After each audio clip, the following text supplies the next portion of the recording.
स्वागत है दोस्तों। तो आज हम बात करते हैं लीनियर सर्च और बाइनरी सर्च में क्या अंतर हो सकता है। तो यार बात करते हैं लीनियर सर्च और बाइनरी सर्च में क्या अंतर होता है। लीनियर सर्च और बाइनरी सर्च में क्या अंतर होता है, ठीक है, हम ये इस पे बात करते हैं। तो यार देखो, सिंपल सी चीज़ है। अगर आपके पास कोई एक एरे है ना, लाइक लाइक इस टाइप का है कि 1, 2, 3, 4, 5, और यहाँ पे कह रहे हैं आपके पास लाइक 1, 2, 3, 4, 5। अब आप सर्च करना चाहते हो चार को, लाइक 4 को अगर आपको फाइंड करना है तो आप क्या करोगे? आप यहाँ पे आओगे, चेक करोगे कि ये 4 की इक्वल है कि नहीं, फिर यहाँ पे आओगे, चेक करोगे कि 4 की इक्वल है कि नहीं, यहाँ पे भी चेक करोगे तो आपको यहाँ 4 मिल जाएगा। तो आप हर एक एलिमेंट पे जा जाके चेक कर रहे हो सिक्वेंसली, लाइक यहाँ क्या, यहाँ क्या, यहाँ क्या, यहाँ क्या, क्योंकि इटरेटिवली आप जाओगे तो सिक्वेंसली जाओगे ना। तो आप हर एलिमेंट पे जा जाके चेक कर रहे हो और पता चला कि आपको 4 यहाँ पे है, तो आप यहाँ पे 4 मिल गया। चेक करते करते पहुंचे और आपको 4 मिल गया, तो आपने प्रिंट कर दिया, आपने फाइंड कर लिया अपना 4 जो है कि ये हमारा आपने सर्च कर लिया, ठीक है। इसकी इंडेक्स आपको मिल गई 3। ये आपका है लीनियर सर्च। लीनियर सर्च कैसा होता है? सबसे पहले तो इसकी टाइम कॉम्प्लेक्सिटी क्या देख लेते हैं क्या होती है। यहाँ पे आप हर एक एलिमेंट को चेक कर रहे हो, तो टोटल कुल कितने एलिमेंट है? 5 एलिमेंट है, जो कि एन होता है। तो इसकी कॉम्प्लेक्सिटी होगी ओ एन, टाइम कॉम्प्लेक्सिटी, ठीक है। और सबसे पहली बात कि ये सर्च कैसे कर रहा है, ये सिक्वेंसली जा रहा है। 1 पे भी जा रहा है, 2 पे भी जा रहा है, 3 पे भी जा रहा है, 4 पे भी जा रहा है, 5 पे भी जा रहा है। तो ये हो गया सिक्वेंशियल, ठीक है। ये हो गया सिक्वेंशियल, ठीक है। इसकी टाइम कॉम्प्लेक्सिटी हो गई ओ एन, ठीक है। इसको ऑप्टिमाइज कर सकते हैं क्या? यस, ऑप्टिमाइजेशन ही तो बाइनरी सर्च है। बस इसके लिए क्या होना चाहिए ना, जो आपका एरे होना चाहिए ना, वो सॉर्टेड होना चाहिए, ठीक है। आपका एरे सॉर्टेड होना चाहिए बस बाइनरी सर्च के लिए। अब बाइनरी सर्च में क्या होता है कि अगर आपका एरे सॉर्टेड है ना, तो आप कोई भी एलिमेंट ऑप्टिमाइज करके खोज सकते हो, सर्च कर सकते हो। और ये रैंडमली बिहेव करता है। रैंडमली कैसे बिहेव करता है मैं बताता हूँ। जैसे कि आपके पास 1 है, 2 है, 3 है, 4 है, 5 है, ठीक है।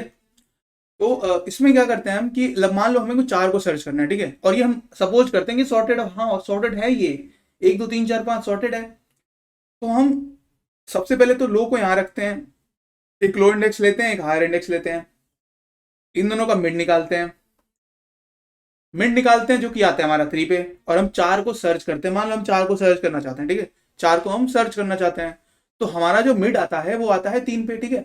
जो मध्य स्थान होता है इस एरे का, वो आता है हमारा 3 के पास, ठीक है, 3 के ऊपर आता है, ठीक है। तो अब हमें क्या करना है, हमें सर्च करना है 4 को। तो हम देखते हैं कि जो हमारा 3 है ना, वो 4 से क्या है, छोटा है। अगर 3 4 से छोटा है तो 1 2 3 तो तीनों छोटे होंगे, क्योंकि इधर तो सारे छोटे एलिमेंट है। तो हम इसको डिस्कार्ड कर सकते हैं, इसको हम नहीं लेना चाहते हैं, हम इसको हम हटा सकते हैं, रिमूव कर सकते हैं अपने अगले सर्च के लिए। अब अगर हम अपना अगला सर्च मारेंगे तो इधर तो पक्का नहीं मारेंगे, क्योंकि ये तो 4 से छोटा है, ठीक है। तो जो अगला सर्च है वो इधर मारेंगे, इससे बड़े वाले पे, ठीक है। क्योंकि 4 अगर मिड से बड़ा निकला तो इधर वाले की तो जरूरत ही नहीं है, क्योंकि तो पहले से छोटे होंगे। क्योंकि अगर ये मिड छोटा है तो मिड से पहले वाले सारे छोटे होंगे। उसके बाद अगर हमारा मिड आ जाता है, मिड से अगर बड़ा आ जाता है तो बड़े वाले में सर्चिंग मारते हैं। अब हम 4 और 5 में मारेंगे फिर से सर्च। अब इस 4 5 एक हमारा एक नया एरे के फॉर्म में आएगा, ठीक है। तो अब हम क्या करते हैं कि इसको फिर से नया सर्च मारते हैं। तो इसको एल नॉट लेते हैं, इसको एच नॉट लेते हैं, लो और हाई फिर से लेते हैं।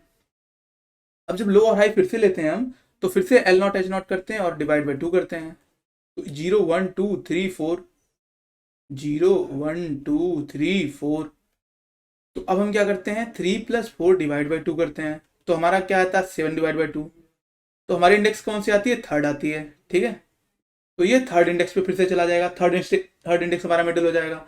और जब हम थर्ड इंडेक्स हमारा मिडिल हो जाएगा और तब हम चेक करेंगे, तो हम क्या पाएंगे कि ये जो थर्ड इंडेक्स है वो हमारा 4 के बराबर है। तो अब ये हमारा हो जाएगा सिंगल एरे, जो है ये हमारा प्रिंट कर देगा, ये हमारा एलिमेंट मिल गया, ठीक है। यही स्टेज है कि हमारा एलिमेंट मिल गया। तो यार एक बार देख लेते हैं कि टाइम कॉम्प्लेक्सिटी क्या हो सकती है बाइनरी सर्च की। इसकी टाइम कॉम्प्लेक्सिटी होती है आपकी ओ लॉग एन, ठीक है। ओ लॉग 2 की पावर एन होती है इसकी टाइम कॉम्प्लेक्सिटी। कैसे होती है देखते हैं, ठीक है। तो एक बार डिस्कस करते हैं इसकी टाइम कॉम्प्लेक्सिटी कैसे हो सकती है बाइनरी सर्च की। तो यार चलते हैं, यहाँ पे आते हैं। चलो मान लो जैसे 1 2 3 4 5 है, ठीक है। तो हम क्या कर रहे हैं, जैसे मान लो कि हमारे पास एन नंबर्स हैं, एन नंबर के n/2 में सर्च कर रहे हो। फिर उसके बाद क्या कर रहे हो, उसके आधे में सर्च कर रहे हो। जैसे यहाँ पे क्या था, यहाँ पे पहले हम 3 पे गए, पहले इन आधे पे सर्च किया, फिर इनके आधे पे सर्च किया। तो ऐसे करते करते ना हम आधे आधे का आधा करते जा रहे हैं, ठीक है। जैसे पहले तो हमारे पास पूरा एलिमेंट n था, ठीक है। फिर उसके बाद हमने एक कंडीशन लगा दिया, मिड निकाला, उसके बाद हमने यहाँ पे सर्च किया, उसके बाद फिर इसमें सर्च किया। तो n था, n/2 किया, फिर n/4 किया। तो हर बार हम अपने n को घटाते जा रहे हैं ना, अपनी जो n है, ठीक है। हम क्या कर रहे हैं, n को घटाते जा रहे हैं, ठीक है। तो ऐसे करते करते करते करते एक ऐसी स्टेज आएगी कि जो हमें सिंगल एलिमेंट मिल जाएगा, जैसे इसमें हमें लास्ट में 4 मिल जाता था as a answer, as a result, ठीक है। तो हमने क्या किया, हमारा जो इनिशियली हमारे पास एन एलिमेंट होता है, और उसको हम घटाते घटाते जो सर्च करने की जो कैपेसिटी है वो करते करते 1 पे आ जाते हैं, ठीक है। तो एक हमारी जीपी की तरह बन रही है, n/2 n/4 1, ठीक है।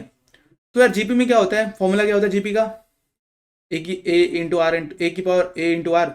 अब मान लीजिए उसको करने में इसको के स्टेप लग गए, इसको ये सारा काम करने में के स्टेप लग गए, तो हमारा केथ एलिमेंट मान लो 1 है हमारा ये, तो ए आर की पावर k-1 इक्वल टू हो गया हमारा 1। मान लो सपोज कर लो ना ये हमारा केथ एलिमेंट है, तो ए आर की पावर k-1 इक्वल टू 1 हो गया। अब हमारा ए क्या है, ए हमारा एन है। ज्योमेट्रिक प्रोग्रेशन को कहते हैं गुणात्मक श्रेणी, हिंदी में क्या कहते हैं, गुणात्मक श्रेणी। हम इसको इंग्लिश में कहते हैं ज्योमेट्रिक प्रोग्रेशन, ठीक है।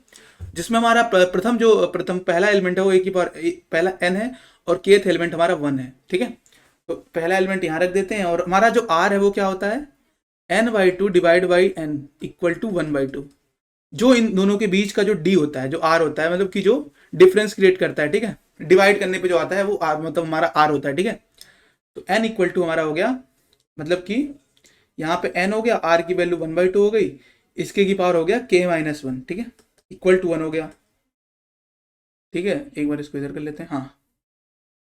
अब क्या करते हैं ना, a की वैल्यू ये हो गई, अब क्या होगा, n इक्वल टू 2 की पावर k-1 हो जाएगा, ठीक है। क्योंकि ये इधर जाएगा ना, ये 2 पे, मतलब मैं क्या कहना चाहता हूँ, n ऐसे हो जाएगा ना आपका,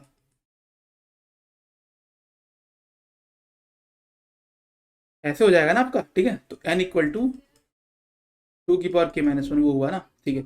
अब दोनों तरफ लॉग ले लेते हैं, log 2 की पावर n ले लिया, यहाँ पे भी ले लिया लॉग, तो हमारा क्या आ गया, k-1 आ गया। दोनों लॉग लिया ना तो ये दोनों रिमूव हो गया, ठीक है।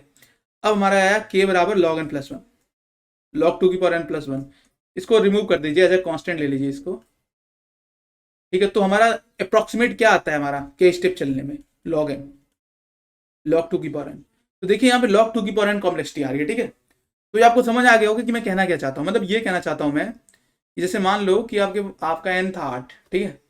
तो आपको कुल कितने स्टेप लगेंगे, 8 से 4 से 4 से 2 2 से 1, ठीक है। और अगर आप लीनियर सर्च करते हो तो आप 8 7 6 5 4 3 हर जगह जाओगे सर्च करने, 8वां पे स्टेप पे, 7वें स्टेप पे, 6वें स्टेप पे, हर एक स्टेप चलना पड़ेगा। लेकिन लॉग एन कर दोगे, log 2 की पावर n कर दोगे, तो आपको हर देखो रिड्यूस हो रहा है स्टेप आपका, 1 2 3 4 स्टेप में आपने सर्च कर लिया, 4 स्टेप में। और यहाँ पे कितने स्टेप लग गए, देखिए 1 2 3 4 5 6, बहुत सारे स्टेप लग रहे हैं अगर आप लीनियर सर्च करते हो। अगर आप बाइनरी सर्च करते हो तो आपको बहुत कम स्टेप लग रहे हैं, ठीक है। समझ गए ना, आई थिंक क्लियर हो गया होगा। सो धन्यवाद देखने के लिए हमारी ये वीडियो। आई होप आपको समझ तो आ ही गया होगा कि हमने क्या अप्रोच लगाई है, ठीक है। सो धन्यवाद।